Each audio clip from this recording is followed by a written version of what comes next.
Hello everyone, how's everybody doing this afternoon? Listen, I just got some information about the buyout that the government is offering federal workers.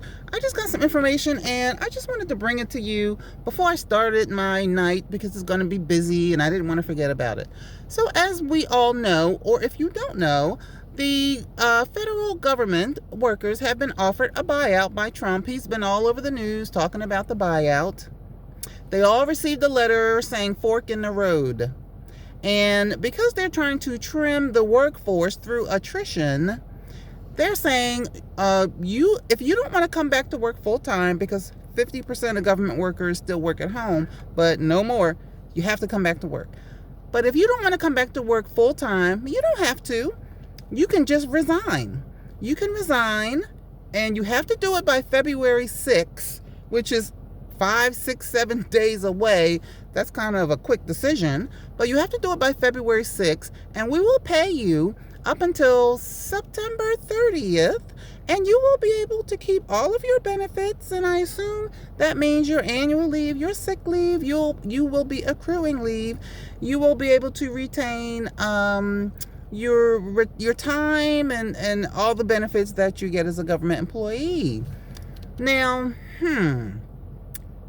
I was listening to a lawyer on TV, and he was talking about that he doesn't have the authority to offer a buyout, but he's doing it.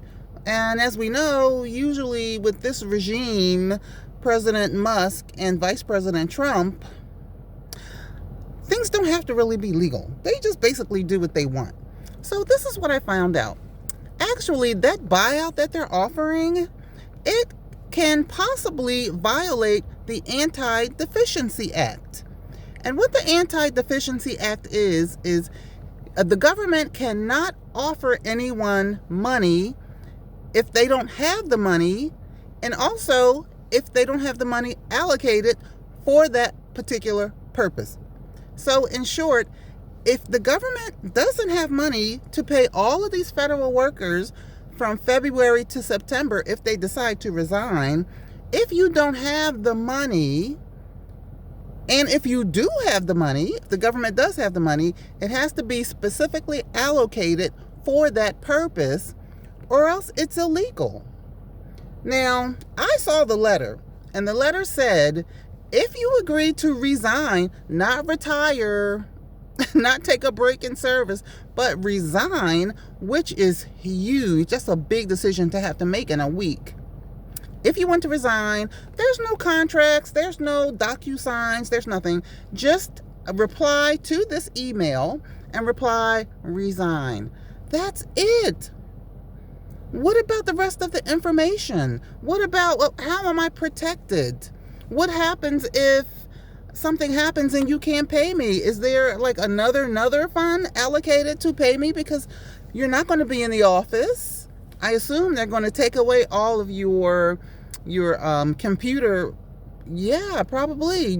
You won't be in the loop anymore. So you'll be at the mercy of just Googling, or I don't know. It's the weirdest thing ever. Where's the contract?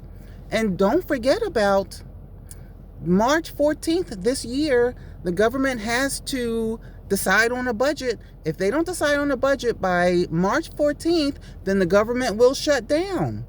So shouldn't that be in the contract? If I accept this, do you have monies for these buyouts? If you do have money, can I see where these monies are, where it's written that these monies are allocated for federal employees? And if the government shuts down on March 14th, what happens to me? Or what happens to the federal workers? Because they're no longer federal workers. They could just be told, well, too bad, so sad, you resigned, you're not in the loop anymore, stay tuned. I'm sorry, where is the contract? Nothing to take to a lawyer, no conversations with your ER department. This is not a joke. This is not a joke. Even if you were going to leave the government because you were going to retire anyway, Still, to me, your best bet is to wait your time out, to wait to see what's going to happen. Because if you resign, I don't know. I just feel like there ain't going to be no money coming in.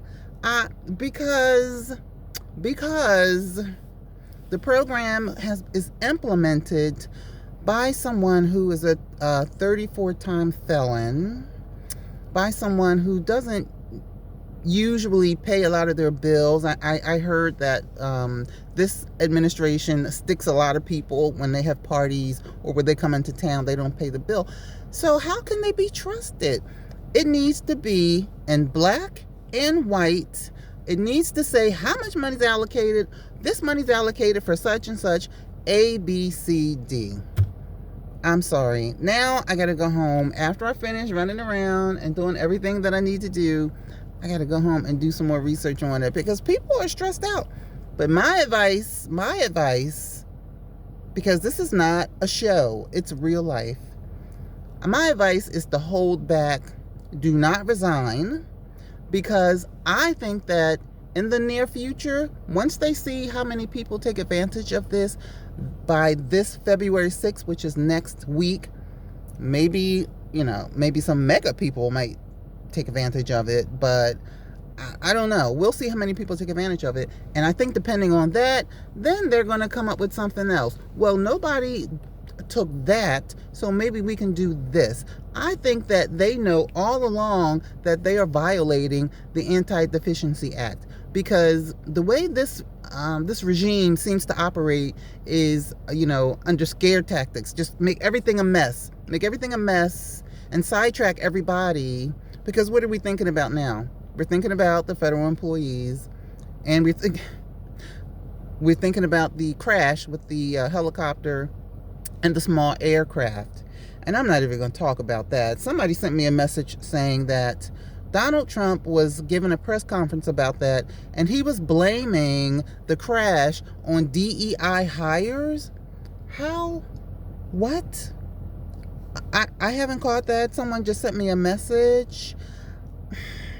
Listen, I got to go home and because I don't believe that Donald Trump would say something. Well, you never know. But I just wanted to bring you that information about the federal employees, because the clock is a ticking. And it's Thursday. Thursday is February 6th. And to me, that is not enough time to decide what to do when you don't see it in black and white. A lawyer once taught me, if it's not in black and white, if it's not written on paper, it didn't happen. And that makes a lot of sense. Well, okay, my good people, I just wanted to bring you that news. Dakota from Dakota's Den. Today, the den is my car. So please give me a thumbs up and subscribe. I appreciate all you subscribers. It's going up little by little, and I'll take anything. I appreciate it. So you guys have a great night. Have a good dinner, and I will talk to you later. Bye.